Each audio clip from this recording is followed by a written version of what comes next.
ഈ പൗരത്വ ഭേദഗതി നിയമം നടപ്പിലാക്കില്ലെന്നാണല്ലോ നമ്മുടെ മുഖ്യമന്ത്രി പിണറായി വിജയനൊക്കെ പറയുന്നത്.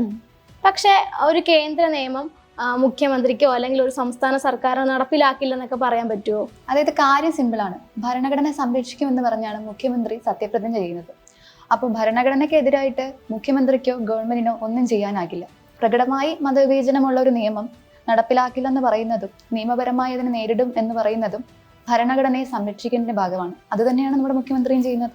പക്ഷെ അങ്ങനെയാണെങ്കിൽ BJP-ക്കാർ പറയുന്നത് എന്താ, പൗരത്വ ഭേദഗതി നിയമം കൊണ്ടുവന്നാൽ ഇന്ത്യയിൽ ഒരു പൗരനെയും ബാധിക്കില്ലെന്നും ഇനിയിപ്പോൾ അത് മുസ്ലിം ആണെങ്കിൽ പോലും പൗരത്വം ഇല്ലെന്ന് പറഞ്ഞിട്ട് അവരെ പുറത്താക്കില്ലെന്നാണ് പറയുന്നത്. അതായത് ഭരണഘടനാപരമായി ഇന്ത്യ ഇതുവരെ ഒരു മതരാജ്യമല്ല.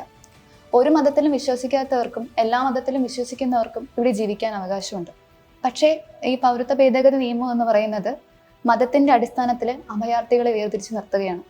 ഈ പാകിസ്ഥാൻ, ബംഗ്ലാദേശ്, അഫ്ഗാനിസ്ഥാൻ എന്നിവിടങ്ങളിൽ നിന്ന് വരുന്നവർക്ക്, മുസ്ലിങ്ങളല്ലാത്തവർക്ക് ഈ പൗരത്വ ഭേദഗതി നിയമത്തിലൂടെ പൗരത്വം നൽകുന്നുണ്ട്.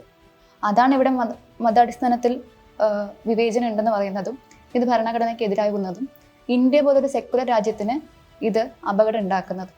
അങ്ങനെയെങ്കിൽ മുസ്ലിങ്ങളെ തെരഞ്ഞു പിടിച്ച് പുറത്താക്കാനുള്ള ഒരു വഴിയല്ലേ ഇപ്പോഴത്തെ ഈ പൗരത്വ ഭേദഗതി നിയമം? മുസ്ലിങ്ങളെ മാത്രമല്ല, ഇപ്പോൾ ഈ ദേശീയ പൗരത്വ രജിസ്റ്റർ NRC നടപ്പിലാക്കിയിട്ടുള്ളത് അസമിൽ മാത്രമാണ്. അസമിൽ 19 ലക്ഷം പേർക്കാണ് ഇതിലൂടെ പൗരത്വം നഷ്ടപ്പെട്ടിട്ടുള്ളത്. ഇതിൽ 12 ലക്ഷം പേരും ഹിന്ദുക്കളാണ്. ഇത് BJP-യുടെ വോട്ട് ബാങ്കിൽ നല്ലൊരു തിരിച്ചടി ഉണ്ടാക്കിയിട്ടുണ്ട്. അതുകൊണ്ടാണ് മുസ്ലിങ്ങളല്ലാത്തവരെയും ഉൾപ്പെടുത്തി പുതിയ നിയമം ഇറക്കിയിരിക്കുന്നത്. അപ്പം മുസ്ലിം അല്ല എന്നതുകൊണ്ട് ഇത് ഞങ്ങളെ ബാധിക്കില്ല എന്ന് പറയുന്ന കുറച്ച് പേരില്ലേ, അവരെ അപ്പൊ എങ്ങനെയാ ഈ CAA ബാധിക്കുന്നത്? മോദി സർക്കാർ പറയുന്നത് രാജ്യവ്യാപകമായി NRC നടപ്പിലാക്കുക എന്നാണ്. അപ്പോൾ അസമിലെ പോലെ നമ്മൾ എല്ലാവരും രേഖകളും കയ്യിലേന്തി പൗരത്വം തെളിയിക്കാൻ ക്യൂ നിൽക്കേണ്ടി വരും. ഈ ആധാർ കാർഡ് കയ്യിലുണ്ടെന്ന് പറഞ്ഞിട്ട് നമ്മുടെ കാര്യം സേഫ് ആകാനോ നമുക്ക് പൗരത്വം കിട്ടാനോ എന്തായാലും പോകുന്നില്ല. ഈ 1951 മുമ്പ് നമ്മുടെ അപ്പനപ്പന്മാരൊക്കെ ഇവിടെ ജീവിച്ചിരുന്നു എന്നൊക്കെ നമ്മൾ തെളിയിക്കേണ്ടി വരും മോദിയുടെ മുമ്പിൽ.